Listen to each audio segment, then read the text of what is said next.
Pride and Prejudice, by Jane Austen. Chapter 32. Elizabeth was sitting by herself the next morning, and writing to Jane while Mrs. Collins and Maria were gone on business into the village, when she was startled by a ring at the door, the certain signal of a visitor. As she had heard no carriage, she thought it not unlikely to be Lady Catherine, and under that apprehension was putting away her half-finished letter that she might escape all impertinent questions, when the door opened, and to her very great surprise, Mr. Darcy, and Mr. Darcy only, entered the room. He seemed astonished, too, at finding her alone, and apologized for his intrusion by letting her know that he had understood all the ladies were to be within. They then sat down, and when her inquiries after Rosings were made, seemed in danger of sinking into total silence.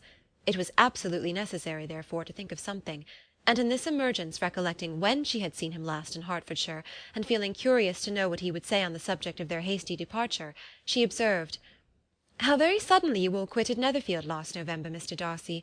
It must have been a most agreeable surprise to Mr. Bingley to see you all after him so soon, for if I recollect right, he went but the day before. He and his sisters were well, I hope, when you left London?" "Perfectly so, I thank you." She found that she was to receive no other answer, and after a short pause added, "I think I have understood that Mr. Bingley has not much idea of ever returning to Netherfield again." "I have never heard him say so, but it is probable that he may spend very little of his time there in future. He has many friends, and is at a time of life when friends and engagements are continually increasing." "If he means to be but little at Netherfield, it would be better for the neighbourhood that he should give up the place entirely, for then we might possibly get a settled family there. But perhaps Mr. Bingley did not take the house so much for the convenience of the neighbourhood as for his own, and we must expect him to keep it or quit it on the same principle." "I should not be surprised," said Darcy, "if he were to give it up as soon as any eligible purchase offers." Elizabeth made no answer. She was afraid of talking longer of his friend, and having nothing else to say, was now determined to leave the trouble of finding a subject to him. He took the hint, and soon began with, "This seems a very comfortable house. Lady Catherine, I believe, did a great deal to it when Mr. Collins first came to Hunsford." "I believe she did, and I am sure she could not have bestowed her kindness on a more grateful object." "Mr. Collins appears to be very fortunate in his choice of wife." "Yes, indeed. His friends may well rejoice in his having met with one of the very few sensible women who would have accepted him, or have made him happy if they had. My friend has an excellent understanding, though I am not certain that I consider her marrying Mr. Collins as the wisest thing she ever did. She seems perfectly happy, however, and in a prudential light it is certainly a very good match for her." "It must be very agreeable for her to be settled within so easy distance of her family and friends." "An easy distance, do you call it? It is nearly 50 miles." "And what is 50 miles of good road? Little more than half a day's journey. Yes, I call it a very easy distance." "I should never have considered the distance as one of the advantages of the match," cried Elizabeth. "I should never have said Mrs. Collins was settled near her family." "It is a proof of your own attachment to Hertfordshire. Anything beyond the very neighbourhood of Longbourn, I suppose, would appear far." As he spoke there was a sort of smile which Elizabeth fancied she understood. He must be supposing her to be thinking of Jane and Netherfield, and she blushed as she answered, "I do not mean to say that a woman may not be settled too near her family. The far and the near must be relative, and depend on many varying circumstances. Where there is fortune to make the expenses of travelling unimportant, distance becomes no evil. But that is not the case here. Mr. and Mrs. Collins have a comfortable income, but not such a one as will allow of frequent journeys, and I am persuaded my friend would not call herself near her family under less than half the present distance." Mr. Darcy drew his chair a little towards her, and said, "You cannot have the right to such a very strong local attachment. You cannot have been always at Longbourn." Elizabeth looked surprised. The gentleman experienced some change of feeling. He drew back his chair, took a newspaper from the table, and glancing over it, said in a colder voice, "Are you pleased with Kent?" A short dialogue on the subject of the country ensued, on either side calm and concise, and soon put an end to by the entrance of Charlotte and her sister, just returned from her walk. The tête-à-tête surprised them. Mr. Darcy related the mistake which had occasioned his intruding on Miss Bennet, and after sitting a few minutes longer without saying much to anybody, went away. "What can be the meaning of this?" said Charlotte, as soon as he was gone. "My dear Eliza, he must be in love with you, or he would never have called on us in this familiar way." but when Elizabeth told of his silence, it did not seem very likely, even to Charlotte's wishes, to be the case, and after various conjectures they could at last only suppose his visit to proceed from the difficulty of finding anything to do, which was the more probable from the time of year. All field sports were over.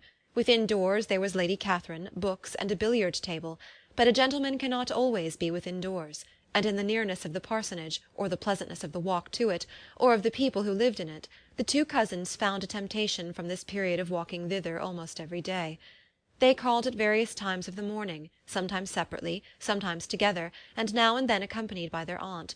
It was plain to them all that Colonel Fitzwilliam came because he had pleasure in their society, a persuasion which of course recommended him still more, and Elizabeth was reminded by her own satisfaction in being with him, as well as by his evident admiration of her former favourite George Wickham, and though in comparing them she saw there was less captivating softness in Colonel Fitzwilliam's manners, she believed he might have the best informed mind.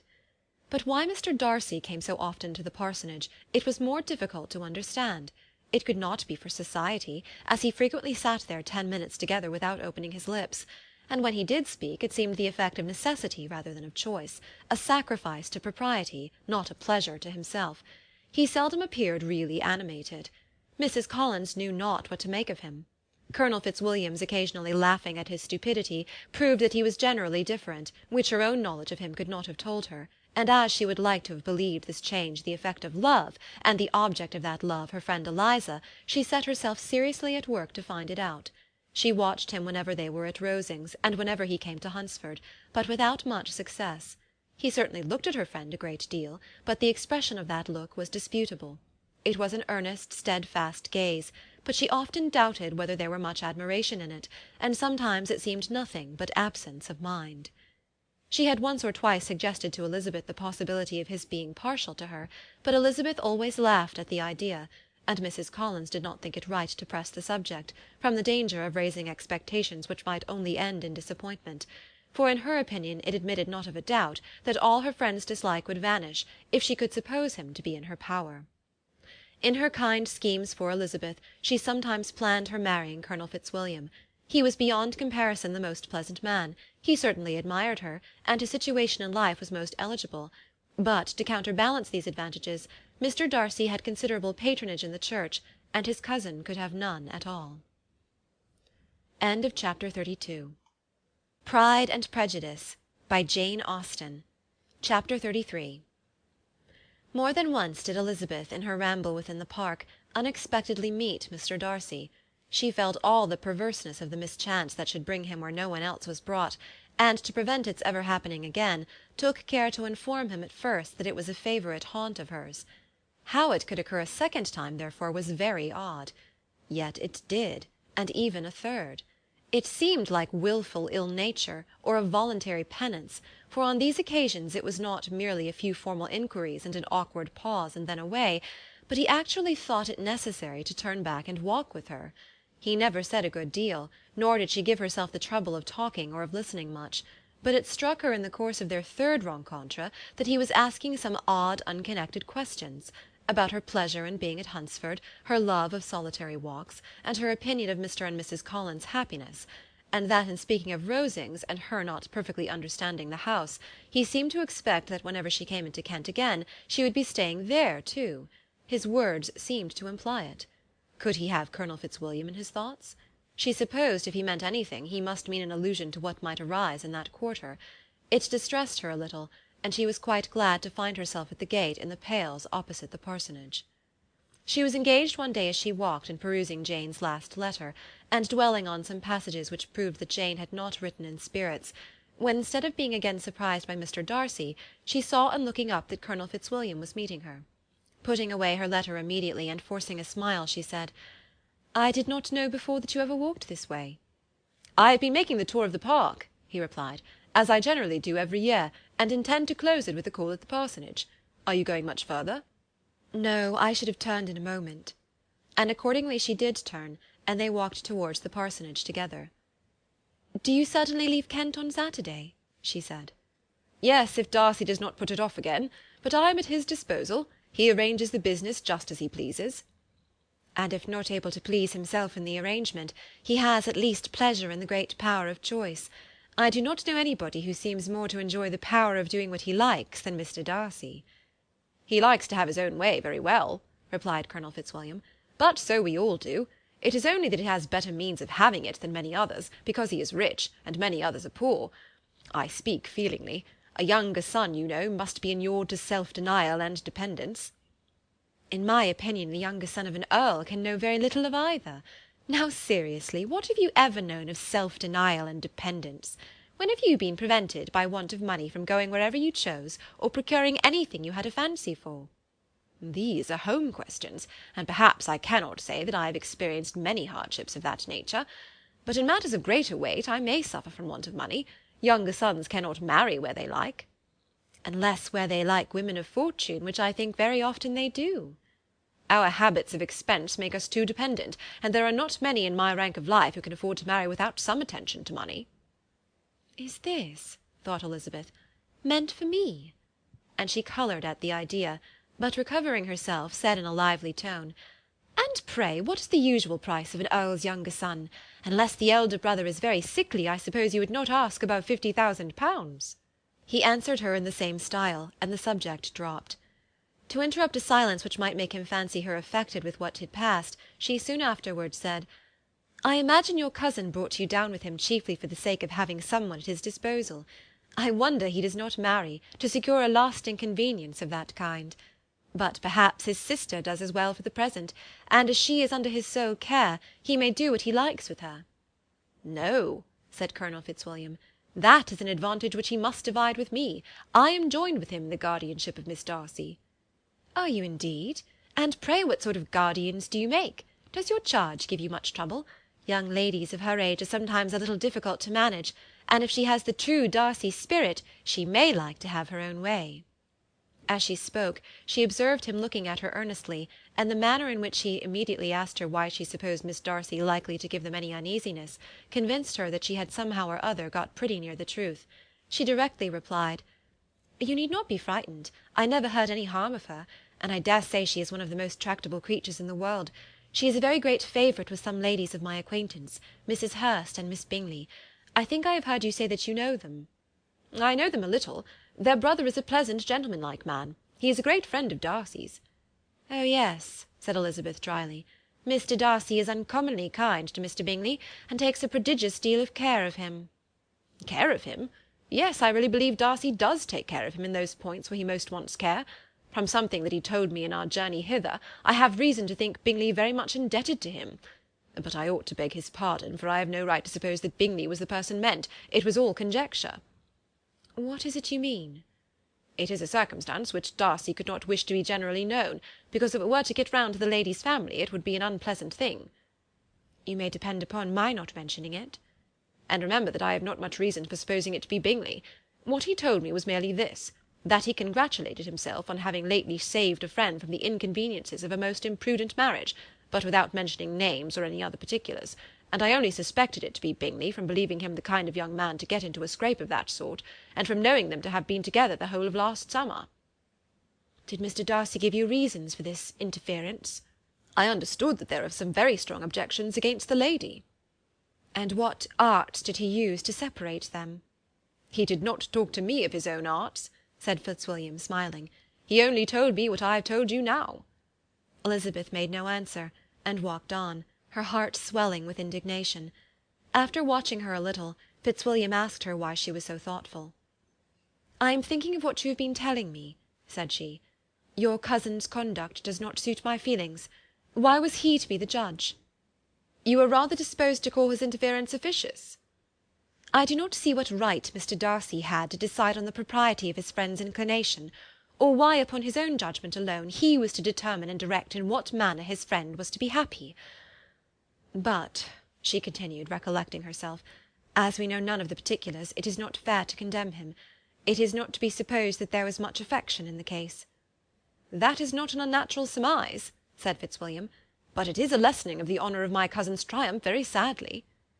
This was spoken jestingly, but it appeared to her so just a picture of Mr. Darcy that she would not trust herself with an answer, and therefore, abruptly changing the conversation, talked on indifferent matters until they reached the parsonage. There, shut into her own room as soon as their visitor left them, she could think without interruption of all that she had heard. It was not to be supposed that any other people could be meant than those with whom she was connected. There could not exist in the world two men over whom Mr. Darcy could have such boundless influence. That he had been concerned in the measures taken to separate Bingley and Jane she had never doubted, but she had always attributed to Miss Bingley the principal design and arrangement of them. If his own vanity, however, did not mislead him, he was the cause, his pride and caprice were the cause, of all that Jane had suffered and still continued to suffer. He had ruined for a while every hope of happiness for the most affectionate, generous heart in the world, and no one could say how lasting an evil he might have inflicted. "There were some very strong objections against the lady," were Colonel Fitzwilliam's words, and those strong objections probably were, her having one uncle who was a country attorney, and another who was in business in London. "To Jane herself," she exclaimed, "there could be no possibility of objection, all loveliness and goodness as she is. Her understanding excellent, her mind improved, and her manners captivating. Neither could anything be urged against my father, who, though with some peculiarities, has abilities Mr. Darcy himself need not disdain, and respectability which he will probably never reach." When she thought of her mother, her confidence gave way a little, but she would not allow that any objections there had material weight with Mr. Darcy, whose pride, she was convinced, would receive a deeper wound from the want of importance in his friends' connections than from their want of sense, and she was quite decided at last that he had been partly governed by this worst kind of pride, and partly by the wish of retaining Mr. Bingley for his sister. The agitation and tears which the subject occasioned brought on a headache, and it grew so much worse towards the evening that, added to her unwillingness to see Mr. Darcy, it determined her not to attend her cousins to Rosings, where they were engaged to drink tea. Mrs. Collins, seeing that she was really unwell, did not press her to go, and as much as possible prevented her husband from pressing her, but Mr. Collins could not conceal his apprehension of Lady Catherine's being rather displeased by her staying at home. Chapter 33. Pride and Prejudice, by Jane Austen. Chapter 34. When they were gone, Elizabeth, as if intending to exasperate herself as much as possible against Mr. Darcy, chose for her employment the examination of all the letters which Jane had written to her since her being in Kent. They contained no actual complaint, nor was there any revival of past occurrences, or any communication of present suffering. But in all, and in almost every line of each, there was a want of that cheerfulness which had been used to characterize her style, and which, proceeding from the serenity of a mind at ease with itself, and kindly disposed towards every one, had been scarcely ever clouded.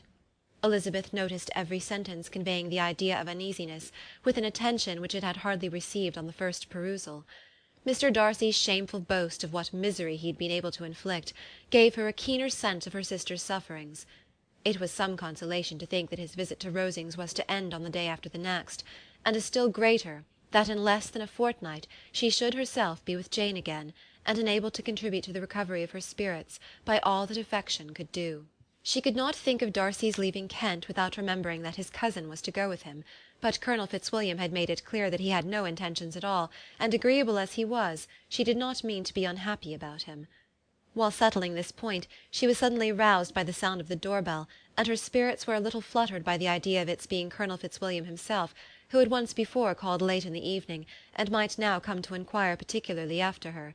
But the idea was soon banished, and her spirits were very differently affected, when, to her utter amazement, she saw Mr. Darcy walk into the room. In an hurried manner he immediately began an inquiry after her health, imputing his visit to a wish of hearing that she were better. She answered him with cold civility. He sat down for a few moments, and then getting up, walked about the room. Elizabeth was surprised, but said not a word. After a silence of several minutes, he came towards her in an agitated manner, and thus began. "In vain I have struggled. It will not do. My feelings will not be repressed. You must allow me to tell you how ardently I admire and love you." Elizabeth's astonishment was beyond expression. She stared, coloured, doubted, and was silent. This he considered sufficient encouragement, and the avowal of all that he felt, and had long felt for her, immediately followed. He spoke well, but there were feelings besides those of the heart to be detailed, and he was not more eloquent on the subject of tenderness than of pride. His sense of her inferiority, of its being a degradation, of the family obstacles which had always opposed to inclination, were dwelt on with a warmth which seemed due to the consequence he was wounding, but was very unlikely to recommend his suit. In spite of her deeply rooted dislike, she could not be insensible to the compliment of such a man's affection, and though her intentions did not vary for an instant, she was at first sorry for the pain he was to receive, till, roused to resentment by his subsequent language, she lost all compassion in anger. She tried, however, to compose herself to answer him with patience, when he should have done. He concluded with representing to her the strength of that attachment which, in spite of all his endeavours, he had found impossible to conquer, and with expressing his hope that it would now be rewarded by her acceptance of his hand. As he said this, she could easily see that he had no doubt of a favourable answer. He spoke of apprehension and anxiety, but his countenance expressed real security. Such a circumstance could only exasperate further, and when he ceased, the colour rose into her cheeks, and she said, "In such cases as this, it is, I believe, the established mode to express a sense of obligation for the sentiments avowed, however unequally they may be returned. It is natural that obligation should be felt, and if I could feel gratitude, I would now thank you. But I cannot. I have never desired your good opinion, and you have certainly bestowed it most unwillingly. I am sorry to have occasioned pain to any one. It has been most unconsciously done, however, and I hope will be of short duration. The feelings which, you tell me, have long prevented the acknowledgment of your regard, can have little difficulty in overcoming it after this explanation." Mr. Darcy, who was leaning against the mantelpiece with his eyes fixed on her face, seemed to catch her words with no less resentment than surprise.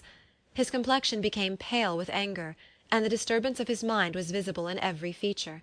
He was struggling for the appearance of composure, and would not open his lips till he believed himself to have attained it. The pause was to Elizabeth's feelings dreadful. At length, with a voice of forced calmness, he said, "And this is all the reply which I am to have the honour of expecting? I might perhaps wish to be informed why, with so little endeavour at civility, I am thus rejected, but it is of small importance." "I might as well inquire," replied she, "why, with so evident a desire of offending and insulting me, you chose to tell me that you liked me against your will, against your reason, and even against your character. Was not this some excuse for incivility, if I was incivil? But I have other provocations, you know I have.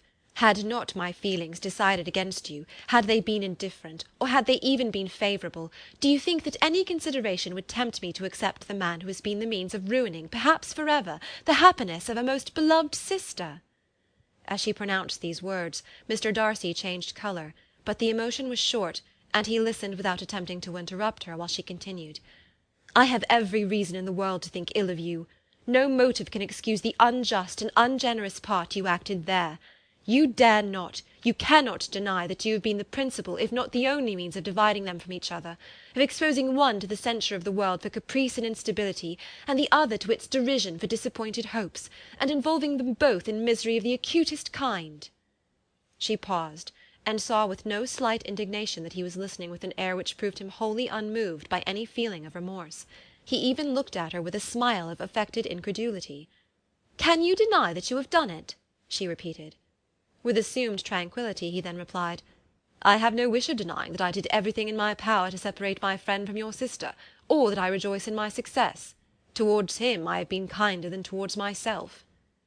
Elizabeth disdained the appearance of noticing this civil reflection, but its meaning did not escape, nor was it likely to conciliate her. "But it is not merely this affair," she continued, "on which my dislike is founded. Long before it had even taken place, my opinion of you was decided. Your character was unfolded in the recital which I received many months ago from Mr. Wickham. On this subject, what can you have to say? In what imaginary act of friendship can you here defend yourself, or under what misrepresentation can you here impose upon others?" "You take an eager interest in that gentleman's concerns?" said Darcy, in a less tranquil tone, and with a heightened colour.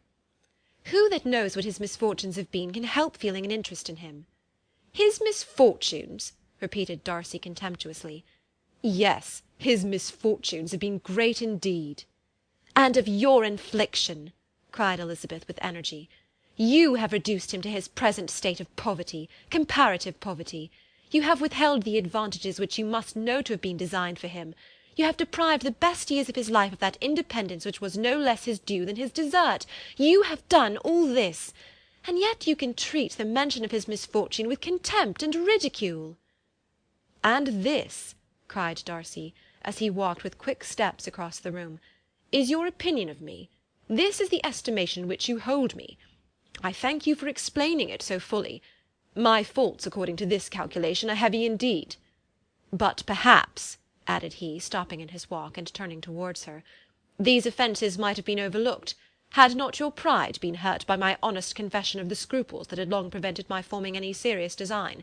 These bitter accusations might have been suppressed, had I, with greater policy, concealed my struggles, and flattered you into the belief of my being impelled by unqualified, unalloyed inclination, by reason, by reflection, by everything. But disguise of every sort is my abhorrence. Nor am I ashamed of the feelings I related. They were natural and just. Could you expect me to rejoice in the inferiority of your connections? To congratulate myself on the hope of relations whose condition in life is so decidedly beneath my own?" Elizabeth felt herself growing more angry every moment, yet she tried to the utmost to speak with composure when she said, "You are mistaken, Mr. Darcy, if you suppose that the mode of your declaration affected me in any other way than as it spared the concern which I might have felt in refusing you, had you behaved in a more gentlemanlike manner." She saw him start at this, but he said nothing, and she continued, "You could not have made the offer of your hand in any possible way that would have tempted me to accept it." Again his astonishment was obvious, and he looked at her with an expression of mingled incredulity and mortification. She went on, "From the very beginning, from the first moment, I may almost say, of my acquaintance with you, your manners, impressing me with the fullest belief of your arrogance, your conceit, and your selfish disdain for the feelings of others, was such as to form the groundwork of disapprobation, on which succeeding events have built so immovable a dislike, and I had not known you a month before I felt that you were the last man in the world whom I could ever be prevailed on to marry." "You have said quite enough, madam. I perfectly comprehend your feelings, and have now only to be ashamed of what my own have been. Forgive me for having taken up so much of your time, and accept my best wishes for your health and happiness." And with these words he hastily left the room, and Elizabeth heard him the next moment open the front door and quit the house. The tumult of her mind was now painfully great. She knew not how to support herself, and from actual weakness sat down and cried for half an hour. Her astonishment, as she reflected on what had passed, was increased by every review of it. That she should receive an offer of marriage from Mr. Darcy, that he should have been in love with her for so many months, so much in love as to wish to marry her in spite of all the objections which had made him prevent his friends marrying her sister, and which must appear at least with equal force in his own case, was almost incredible. It was gratifying to have inspired unconsciously so strong an affection.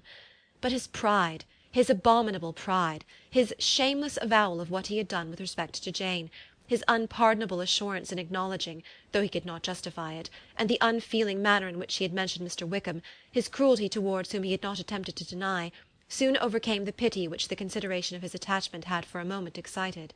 She continued in very agitated reflections, till the sound of Lady Catherine's carriage made her feel how unequal she was to encounter Charlotte's observation, and hurried her away to her room.